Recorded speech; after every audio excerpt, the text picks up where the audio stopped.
Have you ever felt like it's your job to keep your family happy, to solve their problems, or to carry their emotional weight? If something goes wrong, it must be your responsibility to fix it. If you've ever felt this way, you're not alone. And today, we are going to explore where it comes from and, most importantly, how to start letting it go. But here's the truth. You were never meant to carry the weight of everyone else's emotions. You are not responsible for keeping the peace at the cost of your own mental well being. And today, we are going to unpack why it feels that way and how to step into a life where you can care about your family without carrying their burdens. So take a deep breath. This is going to be a powerful conversation. The root of responsibility. The sense of responsibility didn't just appear out of nowhere. It started somewhere.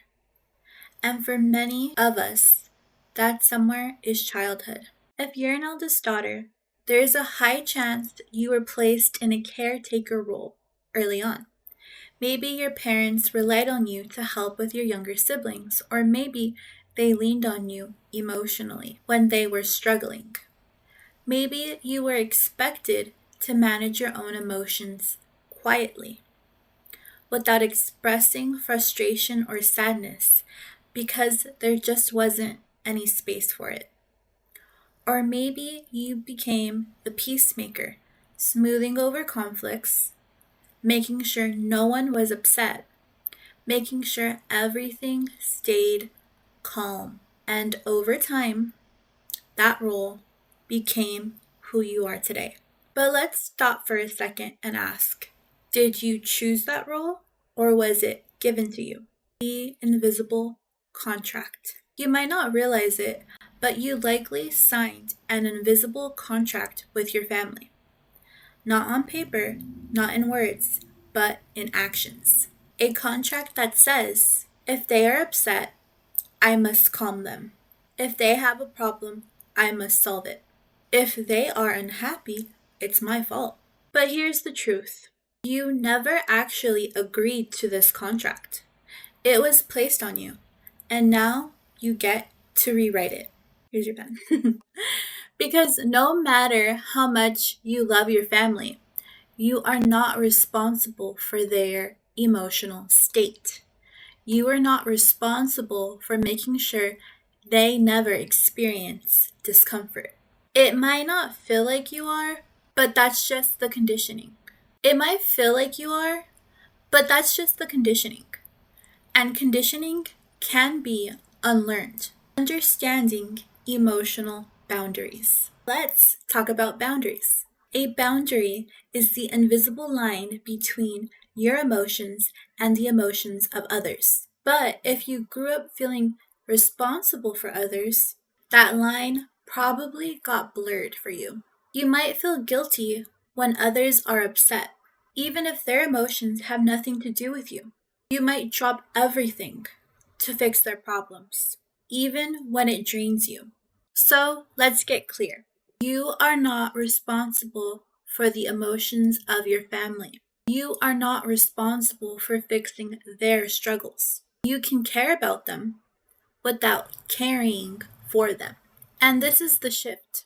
Instead of absorbing emotions, you get to witness them, support them, but not take them on as your own. Why letting go feels so hard?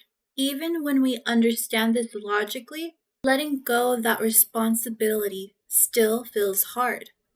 And here's why. It feels like love.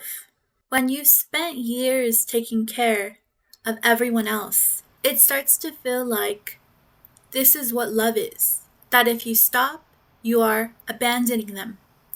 But real love doesn't require self-sacrifice. Love can exist without emotional over-responsibility. Number 2, guilt creeps in. Maybe you start setting boundaries, but then the guilt hits. If I don't step in, who will? If I don't fix this, they'll struggle. But guilt is just a sign that you're stepping out of an old role. It doesn't mean you're doing something wrong. Number 3, fear of being seen as selfish. For so long, you've been praised for being the strong one, the responsible one. But that identity isn't who you are. It's just a role you've played.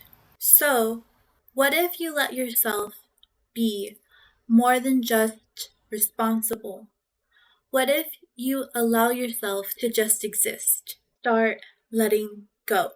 So, how do you even begin to shift this role? Here are 3 steps. Step 1, notice the pattern.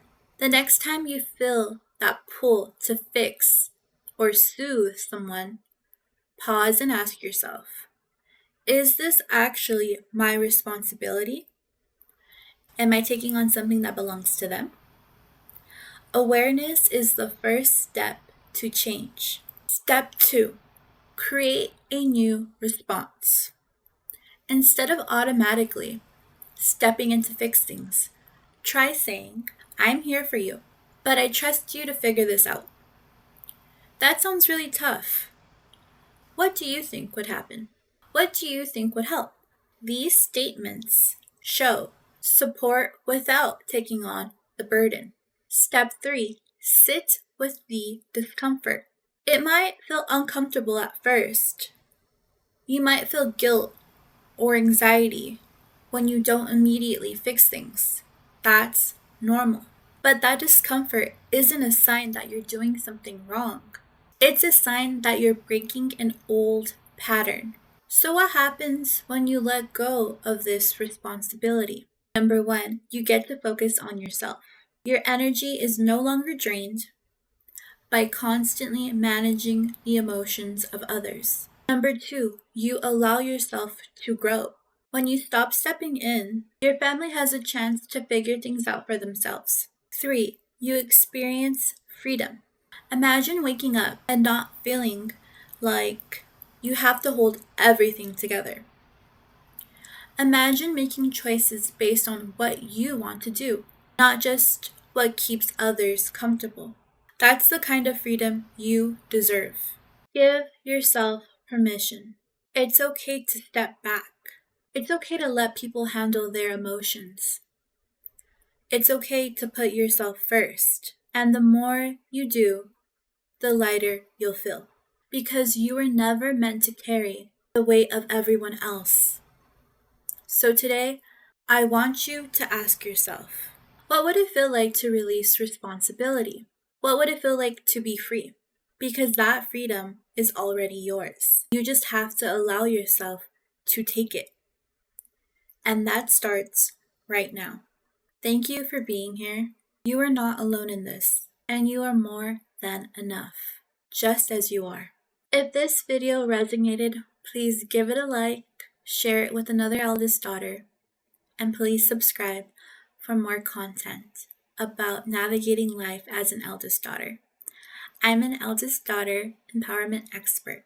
If you are interested in working with me one-on-one, feel free to book a strategy call. The link can be found in the description box below. Thank you. Bye.